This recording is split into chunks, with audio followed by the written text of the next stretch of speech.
Secretary ဘတ်လို့ခေါ်တဲ့ဒီငါကတူးရဲ့အရန်အမောင်းကခုနှစ်အရွယ်ကလေးတယောက်လောက်မြင်ပြီးအဒီကလက်နက်ကတော့ခိုင်မာတောင်တင်းတဲ့အခြေထောက်တွေဖြစ်ပါတယ်။မြတ်တော်ထဲမှာပုံအောင်နေတဲ့တားကောင်းတွေကိုရှာဖွေဖို့တူးရဲ့အရက်အမြင့်ကအတော်လေးအထောက်အကူပြုပါတယ်။အခုမြင်တွေ့နေရတဲ့အကြိုင်တားကောင်းကိုမိပြီးဆိုလာနဲ့သူကနူတီနဲ့မဟုတ်ပဲခြေထောက်နဲ့အာဘာကန်ပြီးထပ်ပြီးလေးရှိပါတယ်။ဒီကန်ချက်တစ်ချက်စီရဲ့ပြင်အားကပေါင်40ကျော်လောက်ရှိတာကြောင့်ဘလောက်ပဲတန်မာတဲ့အမွေဒါမှမဟုတ်ကြွယ်ဖြူပါစေအသက်ရှင်ဖို့လည်းမရှိတော့ပါဘူး။ဒါကြောင့်လဲသူကိုခြေတန်းရှည်ဘလို့စီရက်တာလို့ခေါ်ကြတာပါ။ဒါပေမဲ့ဒီလိုသွေးအေးတဲ့မူဆိုးကလည်းချစ်စရာကောင်းလဲမိခင်တယောက်ပါ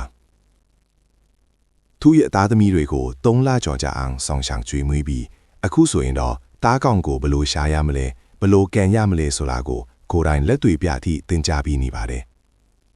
တဘာဝတရားရဲ့ရှင်းသန်းမှုနေပြဟာတွေကတကယ်ကိုလေးစားစရာပါပဲ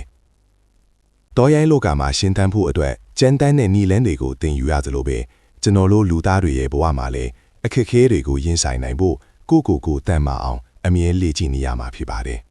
။တိမ်မွေးတဲ့အသွင်ပြင်ရဲ့နောက်ွယ်မှာအင်အားကြီးတဲ့စိတ်ဓာတ်တွေရှိဖို့လိုအပ်ပါတယ်။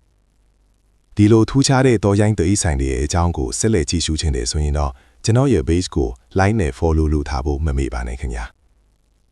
အားလုံးကိုကျေးဇူးတင်ပါတယ်ကျွန်တော်ကတော့တင်ဆက်သူစောချင်းပါခင်ဗျာ